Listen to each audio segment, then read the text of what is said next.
Hello, a very, very warm welcome to you. It's great to have you back with us. As you know, we are now at chapter 18 of the Bhagavad Gita, and Sister Denise and I are going through practically every single shloka of chapter 18 so that we are able to look at what the text says and its meaning and convey that meaning to you. Sister Denise, it's great to have you back with us. Thank you for joining us. Thank you. Sister Denise, at the end of the last episode, we stopped at, I believe it's verse 35. So we are now on verse 36, and I understand that God is saying to Arjuna, let me show you how and what happiness is. And the text reads, now hear from me, Arjuna, the threefold happiness that one enjoys through practice and in which one comes to the end of suffering. So a twofold message contained in the stanza, how to create happiness and how to end suffering. Verse 37 reads, that which in the beginning is like poison, but in the end like nectar. That happiness, born from the tranquility of one's own mind, is declared to be Sattvic. So, Sister Denise, I didn't realize that Sattvic had anything to do with even past sorrow. I thought it was happiness from the beginning. But this stanza says otherwise to me. How do you interpret it? It's defining Sattvic, and it's compared with Rajasic, which is really the opposite. So happiness is generally considered what you experience through the senses. I think what it's saying is that what is good doesn't necessarily feel good. And so it's being described as it starts off as poison and ends up as nectar. But I don't think it means that Sattvic itself starts off as poison and then turns into nectar. But it's saying that the kind of happiness which is Sattvic isn't pleasant in the initial stages as a sense impression, but it's good for you. For example, medicine that's really healing for you may be bitter to the taste, but it's really good for you. Whereas there may be something that tastes really nice to the tongue, but it's actually bad for you. We tend to focus on things that we like, and we want more of what feels good, either emotionally or even physically. What you're saying is there's a level of deception in there, isn't it? Well, exactly, and this is why it said that the senses themselves and sense perception is fundamentally deceptive. What you have to do is use your discrimination to recognize that what it feels good isn't necessarily good, and what feels bad isn't necessarily bad. So it's a difference between what it feels like and what it is. The whole advertising industry is based on this principle that people go for what feels good. And so in advertising you make something look good and then people go for it. We have this expression, don't judge a book by its cover. But the book publishing industry knows that everybody does judge a book by the cover, so they make beautiful covers, whether the contents are good or not. People tend to be anyway Rajasic or Tamasic. The teachings of the Gita are asking us to develop our power of discernment and discrimination to such a point that we do not get deceived by what is, seeming or tasting or being unpleasant, because what something is not the same as what it feels like. That's mind-blowing, Sister Denise. It's extremely simple to understand, but the vast majority of the viewers listening to you right now, watching you right now, do not know this to be a fact, because it's not taught, it's not understood, and even if one becomes aware of it, it's easier to ignore it, because that which is real doesn't actually advertise itself, that which is true and real, whereas that which is fake is presented to you in your face.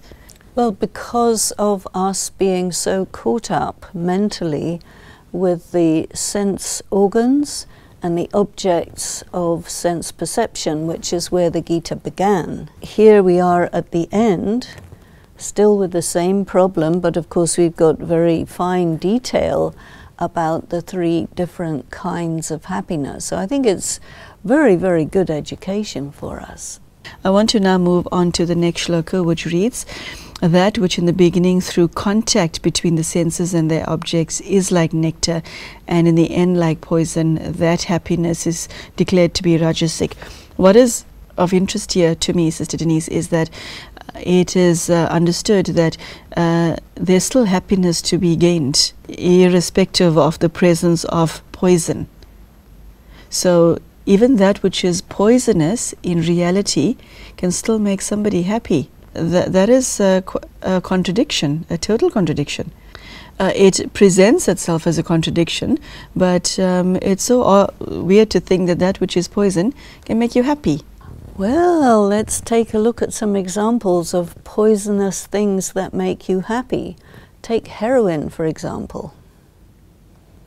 That's a first-class example. You take a bit of heroin, it makes you feel so blissful and beautiful that the whole world becomes heaven, but it takes you to hell. You know, it's very, very deceptive. If it weren't so deceptive, people would never become addicted. Take a very beautiful person with whom you have a heavy karmic account. That beautiful person, their skin, their smell, everything, you get caught up in a beautiful amorous relationship and lots of happiness for the first little while. But because of the karmic account, it turns around and becomes hell. You suffer a lot. But it seems very good at the time. How often do we use this expression? It seemed like a good idea at the time. Then there's the morning after to deal with. By comparing what's been spoken in the Gita with our experience in the 21st century world, especially the Western world, we see that most people are operating in very much of a Rajasic way, which means that you are going to be deceived by how you perceive the world to be. And if you act on your perceptions rather than on your discrimination power, you will be deceived. It gets worse. Verse 39 reads, "That happiness which both in the beginning and afterwards deludes the self, arising from sleep, indolence and negligence, is declared to be tamasic." The description of the negative qualities that takes one down this karmically thorn-ridden path is very clearly enunciated in the last part of verse 39. You said earlier, Sister Denise, that a lot of people fall under the Rajasic category. I think there's scarcely a few on the planet that do not fall under the Tamasic category. And I think it's a question of we don't know that we don't know. Well, right, that's right. People don't really think about being that bad.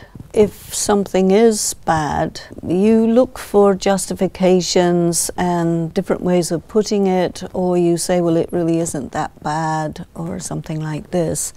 It's quite difficult, I think, for a tamasic person who is in this state, sleepy, indolent, negligent, you know, not caring. There's a lot of people who don't care about themselves, who don't care about each other, and then who do actions that arise from that.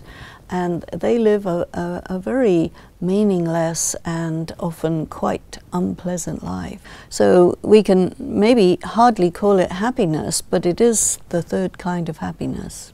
Let's go to verse 40. "There is no being either on earth or yet in heaven among the gods who can exist free from these three qualities born of material nature." This is a very interesting shloka because one of the things that we find in the 18th chapter is that it's not sending everybody to nirvana, it is sending people towards heaven. I think about it particularly in terms of the studies that we do in the Brahma Kumaris, where we look at the concept of Jivan Mukti, liberation in life, where we look at the idea of going from the Kali Yuga, the Iron Age, the world of hell, to the Satyuga, the world of heaven, a world where all the people are like gods and goddesses. So in this verse, it is showing that on this earth, in the material world, even the deities, the gods and goddesses, are involved in the three gunas, and of course they would be involved in sattva, the pure stage, and then as you go through the cycle, of course, you reincarnate and then you finally arrive at the tamopradhan guna. I'd like to take you now to verse 41, which reads, "The duties of the Brahmins, the Kshatriyas, the Vaishyas, and of the Shudras, Arjuna, are distributed according to the qualities which arise from their own nature." Yeah, and this continues on from what I was saying in regard to verse 40, because it says in the Raj Yoga that we practice in Brahma Kumaris that you are a Brahmin when you are practicing soul consciousness, God consciousness, all the different disciplines of purity, in the period of time that we call Purushottam Sangam Yuga, the confluence age, that is superimposed at the end of the Kali Yuga and the beginning of the Satyuga. So that's the stage of the Brahmin, who is called the twice born, the one who is the child of Brahma. And then the Kshatriya refers to deities are not assigned duty. And of course, deities don't have any duties. Deities operate automatically. It's like a predestined choreography that the deity performs without thinking, without having to decide what's right and wrong and so on, because it's the Satopradhan state of the world. The Kshatriya is the ruler, the warrior, and in terms of the person who's in spiritual effort, the person who has to battle between right and wrong, between what they know better and what they feel inclined to do. The prakruti of a Kshatriya would be not Satopradhan. It would be moving towards the Rajasic. And then the Vaishya is very much Rajasic. And the Shudra would be Tamasic. And so this state of the human soul, as it passes through all the reincarnations through the cycle, the condition of the soul is getting more and more materialistic, materially minded, and more under the influence of matter, and less pure, less and less powerful. Sister Denise, I now would like to take you to verse 46, which reads, "By worshipping with his own proper duty, him from whom all beings have their origin, him by whom all this universe is pervaded, man finds perfection." Sister Denise, how does one worship within his own duty? How is duty linked to one's relationship with God? There are many who are ambivalent or totally ignorant as to what their duty is, irrespective of the description that we've been just provided with in the previous 3 shlokas. Well, if we look for a moment, you see 42 talks about very pure qualities: tranquility, restraint, austerity, purity, forgiveness, uprightness, knowledge, wisdom. This is the characteristic of the Brahman. So your duty, you see, we use the word dharma, which is translated as duty. So if you say the dharma also means the way you are, your nature. So if you're a Brahman by nature, then you would have these qualities. There is a difference between a Brahman by nature and a Brahmin caste-born. You see, they may not have that nature. But here, I think we're definitely talking about the nature of a person where your nature is very pure, then you're a Brahmin, and you have these qualities. And then you move to verse 43. The nature of a Kshatriya, they're into heroism, majesty, firmness, skill, not fleeing in battle, generosity and lordly spirit, you see. So that's the sign of a warrior type of person. And you can even look at these as different personality types. The Vaishya, this is the business person, the trader, so plowing, cow herding, trade. You see, that is their nature, that is their sanskaras, you see. So looking at this as different personality types, how society is made up of different types of people, and then they work together in harmony.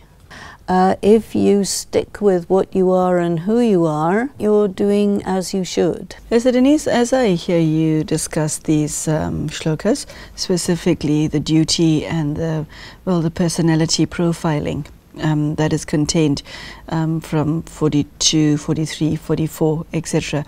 I'm wondering how these shlokas are relevant to the 21st century. IT technician is not mentioned in this, surgeon is not mentioned in this, irrespective of the fact that there are professions that exist now that did not and could not have existed at the time the Gita was written. How do we apply what is said here to current day living?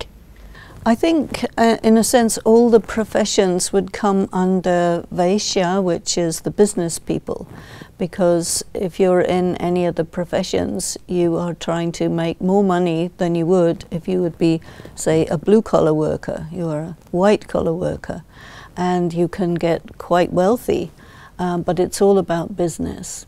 You're not a warrior, you're not a Brahmin, a priest caste, you're not a deity. You're a business person. So I think that it's actually interesting to see that personality profiling has been going on since very, very ancient times.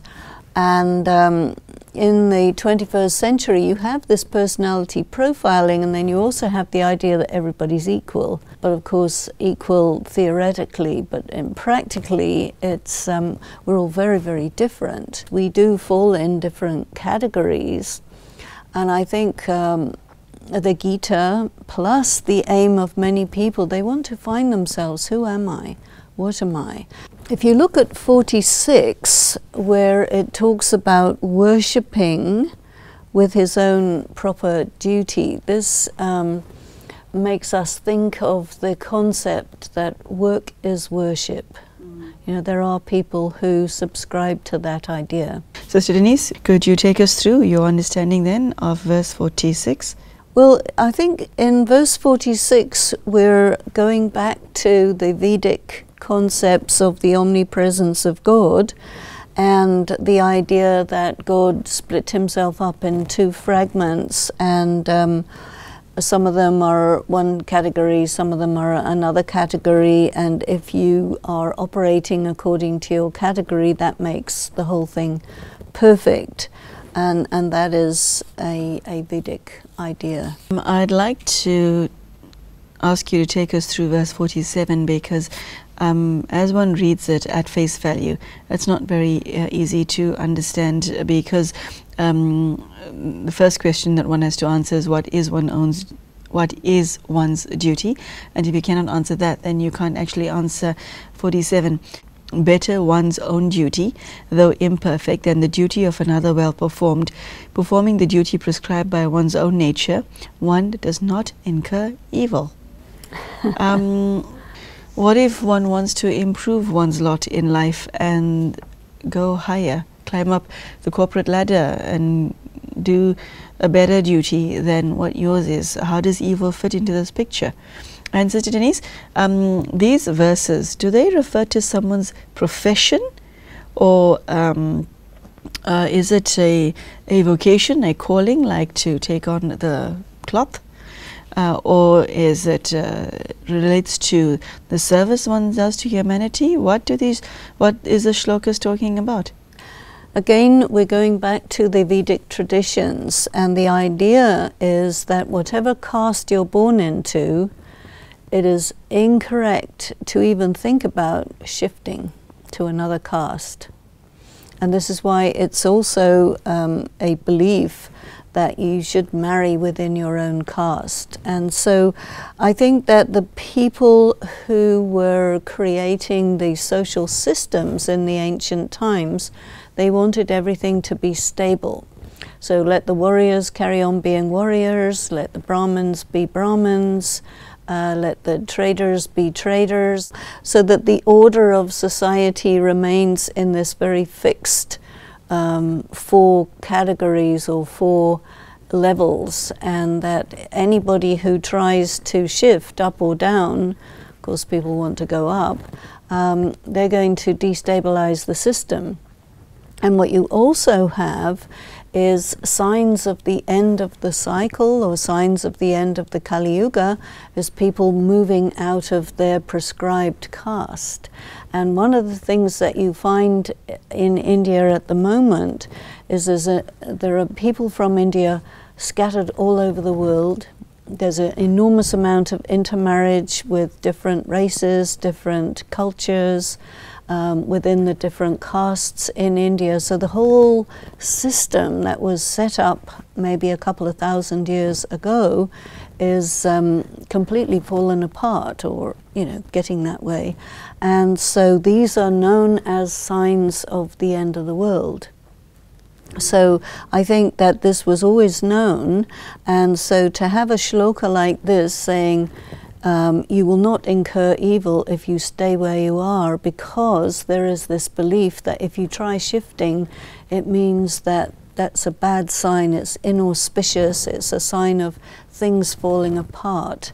And of course this is what you have at this time, which is another reason why we would say that the time period where the knowledge of the Gita is given is at this cusp period, the end of the Kali Yuga, that takes you to the beginning of the next cycle in its Satyuga stage.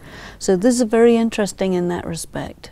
Does this particular part of the Bhagavad Gita hold any value for somebody who was born in the West and who only heard of the caste system? Okay, there is somebody in the West who has an interest in the Gita because it has so much to offer.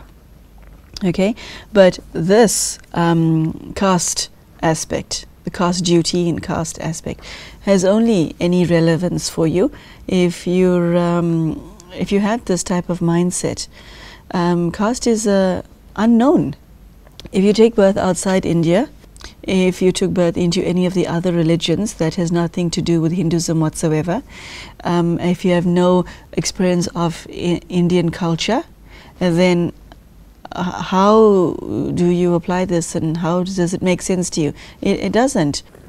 Well, not necessarily. First of all, outside of India, though you don't have a caste system, you do have a class system. And what bugs me about this is that self-improvement is part and parcel of human nature. Okay, you find yourself born into a set of circumstances that you hate, and you want to improve yourself. Is this scripture authority for the fact that don't bother, you're doomed? This belongs to the tradition. You might want to make reference to the Manu Smriti, which is very much saying, stay where you are, don't move, But of course, if we are looking at the entire Gita from the angle of a liberal-minded, intellectual, educated Western person, you are going to take the bits that speak to you and disregard the bits that don't. And I think that if this doesn't speak to you, leave it. Okay, leave it. Yeah, I prefer to leave this. 49, we come back to the intellect. with his intellect unattached at all times, with conquered self, free from desire, by renunciation, one attains the supreme state of freedom from action. Two aspects grab my attention there: intellect unattached and conquered self. You know, there's this idea of self-mastery. I think a person who has mastered applying their mind, their intellect, their sanskaras, the different aspects of their consciousness, this is how we would need to interpret conquered self, rather than that you have subdued yourself, but you have become a master using the different attributes of your consciousness. Sister Denise, thank you so much for what you've shared. I think this brings us to the end of this episode, and we will see you in the next episode for further discussion on chapter 18. Thank you. So there you go. There are aspects in this part of the Bhagavad Gita that may not make sense to you, and aspects which may sit very deeply with you. Sister Denise has invited you to take on that which you do accept and put it into practice, and discard that which doesn't resonate with you. So I hope that message is something that you can use in your practical life. Thank you so much for joining us, and goodbye.